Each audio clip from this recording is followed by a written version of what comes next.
Assalamualaikum warahmatullahi wabarakatuh. Puji syukur alhamdulillah kehadirat Allah Subhanahu wa taala yang telah melimpahkan rahmatnya kepada kita semua sehingga kita di pagi hari ini dengan keadaan sehat walafiat. Salawat serta salam tidak lupa kita panjatkan kepada baginda kita Nabi besar Muhammad SAW. Semoga kita selalu mendapatkan syafaatnya dari beliau. Amin amin Allahumma amin. Anak-anakku SMP Anak Bangsa Cerdas kelas 7 yang saya cintai, kali ini kita berjumpa kembali di daring, yaitu Mapel Pendidikan Agama Islam. Minggu kemarin kita sudah melaksanakan UTS. Semoga nilai kalian bagus-bagus semua. Amin amin Allahumma amin. Anak-anakku yang saya cintai, di pertemuan kali ini kita sampai pada pembelajaran, yaitu bab tentang tata cara bersuci di dalam Islam. Nah, ini sangat penting untuk kalian semua yang harus dipelajari karena ini menyangkut dalam ibadah. Jadi kalau kalian tidak paham bagaimana tentang cara bersuci, nanti otomatis ibadahnya akan tidak sah karena mengandung najis. Ya, jadi ini harus dipelajari dengan betul bagaimana itu tata cara bersuci yang benar di dalam Islam.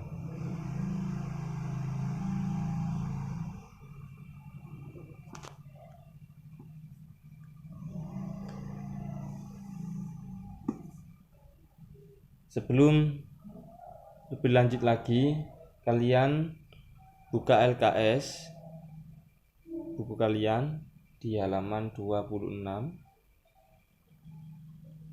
Sudah ketemu ya? Yaitu tentang tata cara bersuci dalam Islam. Dasar perintah untuk bersuci di dalam Islam, Allah menyampaikan firman-Nya, yaitu pada surat Al-Baqarah ayat 222, yaitu innallaha yuhibbut tawwabina wa yuhibbul mutatahhirin. Allah sangat mencintai orang yang bertaubat, dan Allah juga sangat mencintai orang yang bersuci dan bersih atau bertaharah. Bersuci hukumnya itu wajib bagi setiap laki-laki maupun perempuan. Jadi semua sama-sama hukumnya wajib karena ini menyangkut ibadah kalian. Nah, kalau tidak bersuci, maka otomatis ibadah kalian tidak sah. Karena bersuci adalah menjadi salah satu syarat sahnya di dalam ibadah. Bersuci di dalam bahasa Arab yaitu toharo.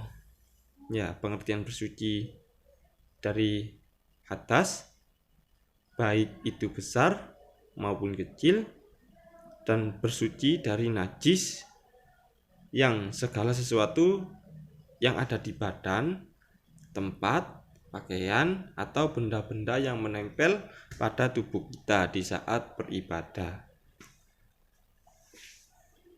Sampai di sini insya Allah paham semua ya. Bersuci, Allah sangat mencintai orang yang bersuci. Bahkan orang yang senantiasa bersuci atau bertaharah ini bahwasanya dia adalah menunjukkan memiliki iman yang sangat tinggi. Karena ada suatu hadis yaitu An-nadhafatul minal iman. Jadi kebersihan adalah sebagian dari iman.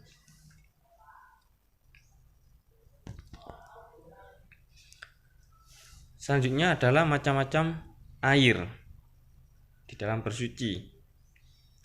Air tohir, mutohir, yaitu air mutlak atau suci dan mensucikan. Jadi ada macam-macam air untuk bersuci, itu ada 5. Yang pertama adalah air yang suci dan mensucikan, yaitu contohnya air yang mutlak. Contohnya air dari sumber, dari keran, sumur, atau hujan, dan lain sebagainya. Itu adalah termasuk air yang suci dan mensucikan. Ada lagi yang nomor 2. Air dari macam-macam air yang bersuci ini ada lagi air tohir ghairu mutohir, yaitu air suci tetapi tidak bisa untuk bersuci. Loh, bagaimana itu? Loh, iya. Contohnya, ya, contoh air kopi, ya, minuman kopi. Secara detail itu air kopi tersebut adalah suci, tidak ada najis, tidak ada hadas yang tercampur di situ, karena air kopi mutlak suci karena tidak ada kandungan najis ataupun hadas. Tetapi air kopi tersebut tidak bisa untuk mensucikan. Contoh lagi, air susu, ya, airnya suci tapi tidak bisa untuk bersuci. Nah, contoh lagi air degan. Air degan itu kan sangat suci, bahkan sangat enak, tapi air degan tidak bisa untuk bersuci dan lain sebagainya. Yang ketiga adalah air mutan najis. Air mutan najis ini air yang tercampur dengan najis. Ada perbedaan pendapat ada 2 jenis, yaitu air mutan najis yang tetap bisa dikatakan suci. Yang kedua ialah air mutan najis, mutlak najis, tetapi dan tidak dapat digunakan untuk bersuci. Nah, air mutan najis ini air yang tercampur dengan air najis ataupun najis, hadas.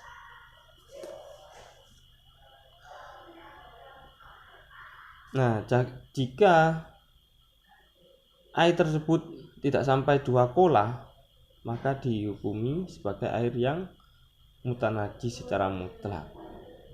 Nah, contoh, kalian menyembelih ayam di pinggir, di sampingnya bak mandi. Nah, bak mandi secara aturan Islam, kalau sudah 1 lengan atau lebih dari atas sikut, mulai dari jari ke atas sampai ke sikut ke atas, itu secara Islam sudah termasuk 2 kolah. Nah, itu sudah harus persegi, ya. Jadi jari ini meluruskan sampai panjangnya tangan kita ke atasnya sikut atau lengan, itu secara persegi, baik itu ke samping, ke bawah, ke atas. Bak mandinya itu sudah dikatakan 1 kolah. Itu secara gampang saja. Nah, contohnya tadi menyembelih ayam di sampingnya bak mandi. Kalau kita memotong ayam, otomatis air darahnya itu jika muncrat ke bejana tadi atau bak mandinya, otomatis kan sudah dikatakan air mutanajis, air yang sudah terkena najis. Ya, kalau seumpama dari bau, warna, rasanya itu tidak berubah atau tetap, maka bisa dikatakan tetap suci. Dan kalaupun warna airnya itu sudah berubah keruh, terus rasanya juga sudah berubah, warnanya juga sudah berubah, maka air tersebut dikatakan najis dan tidak dapat digunakan untuk bersuci. Sampai di sini insya Allah paham. Kalau tidak paham bisa ditanyakan ke teacher. Yang keempat adalah air musyammash.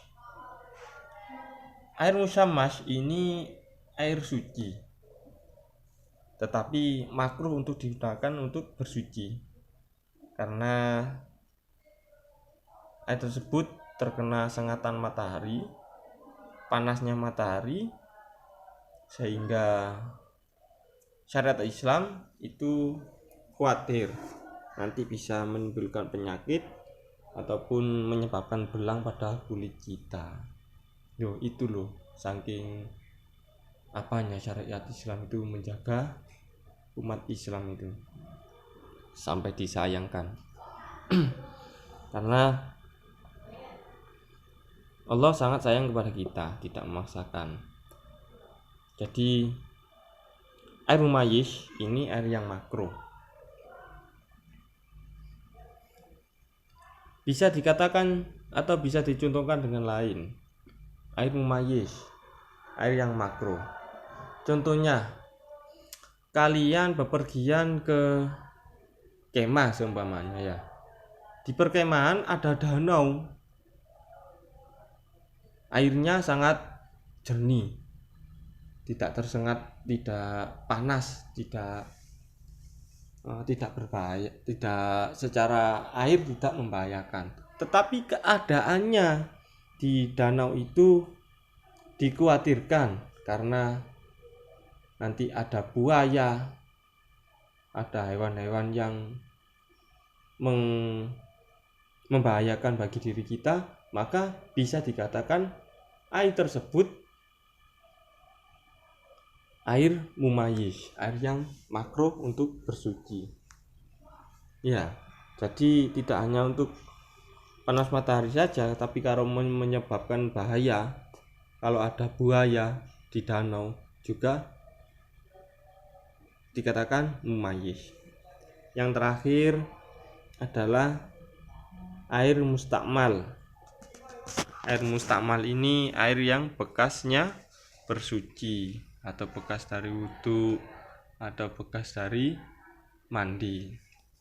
Nah, ini ulama juga berbeda pendapat, bisa dilihat di buku LKS kalian halaman 28.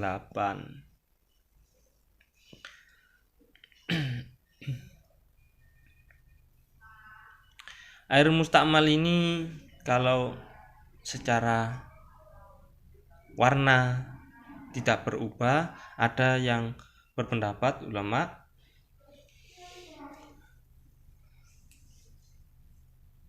tetap dikatakan suci.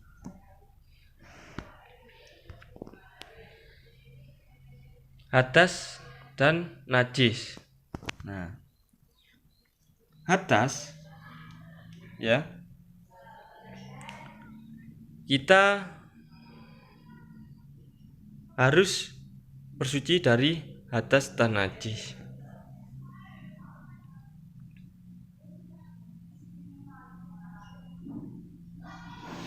Kalau kita berhadas ataupun mengandung najis di di tubuh kita, maka kita wajib untuk bersuci atau mensucikannya. Bersuci dari hadas. Hadas itu apa sih? Hadas itu seseorang yang diharuskan bersuci sehingga sah melaksanakan ibadah, baik itu hadas besar, baik itu hadas kecil. Jadi hadas dengan najis itu berbeda. Kalau hadas yang disebabkan oleh diri kita, contohnya haid, ya. Contohnya kalau hadas kecil itu kentut, terus kencing,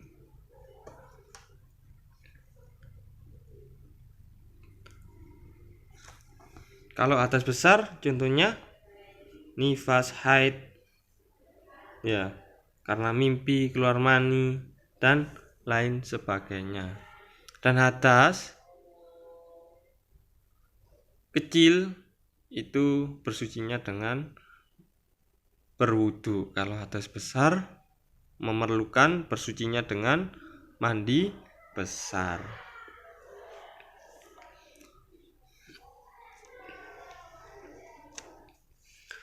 Yang kedua adalah bersuci dari najis. Nah, kalau najis ini tergolong benda atau barang yang kotor, menjijikkan, yang harus disucikan sehingga sah melaksanakan ibadah. Nah, contoh kotoran ayam itu kan juga najis. Kotoran kita juga najis. Ataupun kotoran-kotoran hewan itu juga termasuk najis. Macam-macamnya najis di dalam syariat Islam itu ada 3, yaitu najis mukhaffaf, najis mutawasito, dan najis mughalato. Yang pertama adalah najis mukhaffafa, maaf, ini salah cetak. Mukhaffafa yaitu najis yang ringan. Ya, contohnya najis ringan ini adalah kencing laki-laki yang belum memakan ASI dan usianya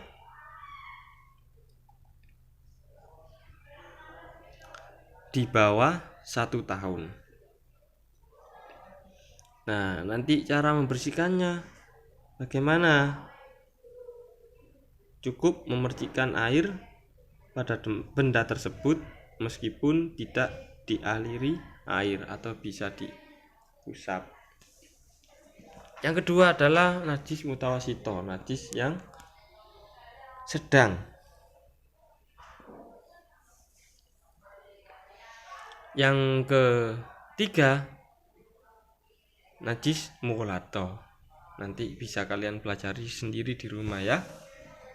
Itu terdapat di halaman 28. Nah, pembelajaran di rumah kali ini kalian jelaskan kepada saya dengan keseluruhan tata cara bersuci dari hadas kecil maupun hadas besar, ya, dan juga macam-macamnya. Contoh dari najis tadi, bersucinya bagaimana? Bersuci dari najis mukhaffaf dan mutawasito ataupun mughalato. Semua harus kalian jelaskan kepada saya. Dan itu kalian kumpulkan kepada saya berbentuk video. Karena apa sih saya meminta video? Karena saya juga harus mengetahui sejauh mana kemampuan kalian dalam memahami syariat Islam ini, yaitu tentang cara bersuci dari hadas maupun najis.